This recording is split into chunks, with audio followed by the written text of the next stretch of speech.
claim that FERC and only FERC will give the authorization for this project.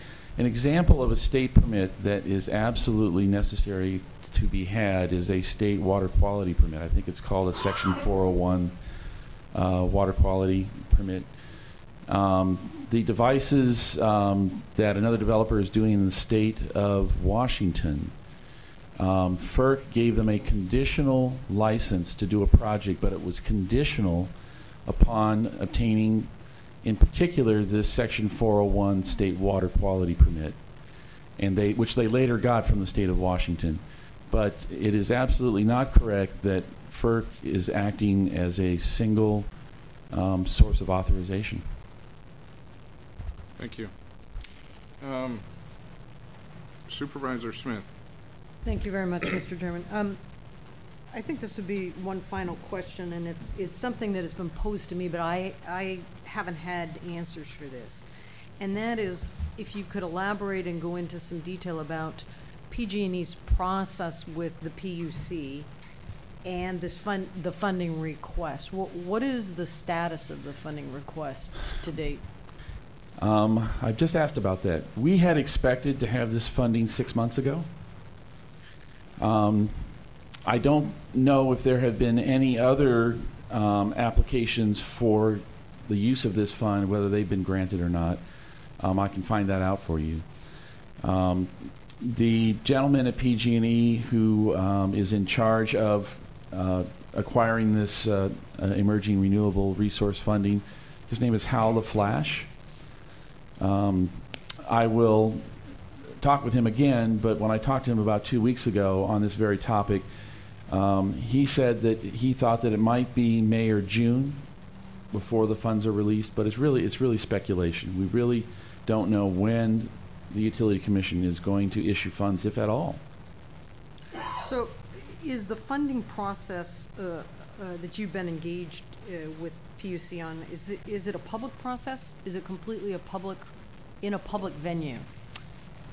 Our application is public.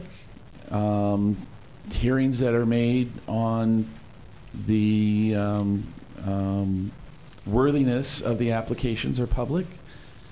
What we can do is we can go and gather all the information that the Utility Commission has available and send it to you. One of the questions I got, which again I didn't know the answer to, do you have any meetings that are not public to engage with the discussion on the not that I'm aware of. Funds? I haven't been involved in the funding part of this project, but my understanding is that they're all public. There have been no private meetings between PG&E and the Public Utility Commission on this particular fund. And what would be PG&E's plan if for some reason the funding was not to be forthcoming? Well,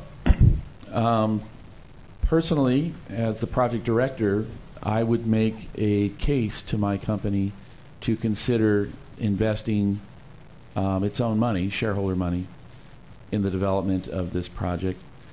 I can't predict how that request would go, but I would certainly make that case, as I think this is the right project at the right time in the right area.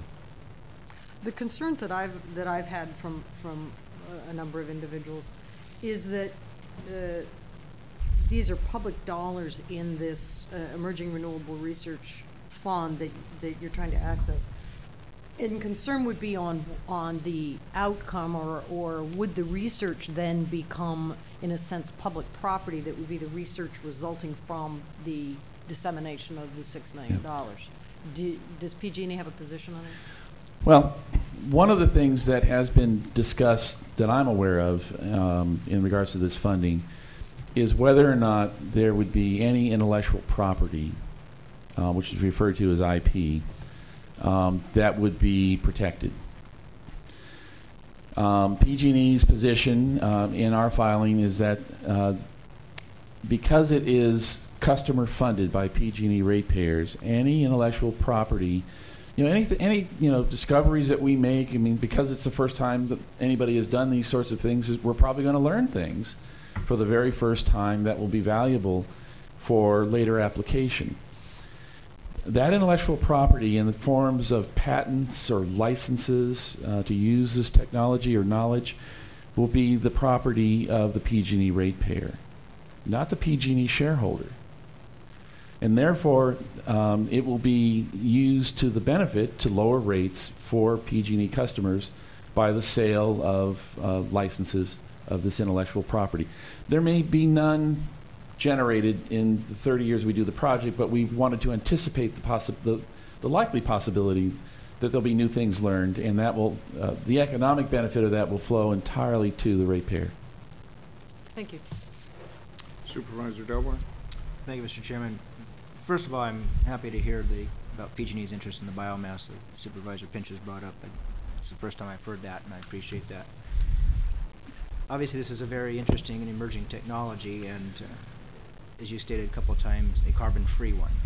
And with everything that we're doing, including the threats of lawsuits from our Attorney General, if we don't, in our planning processes, come up with carbon-free or carbon reduction activities, we're facing those challenges. But obviously with anything new and emerging like this, there's many, many questions, as you've heard today, and those are concerns that are out there, the questions are out there, but there's also some great opportunities, I think, are out there as well. Otherwise, PG&E and these other interests would not be pursuing this technology.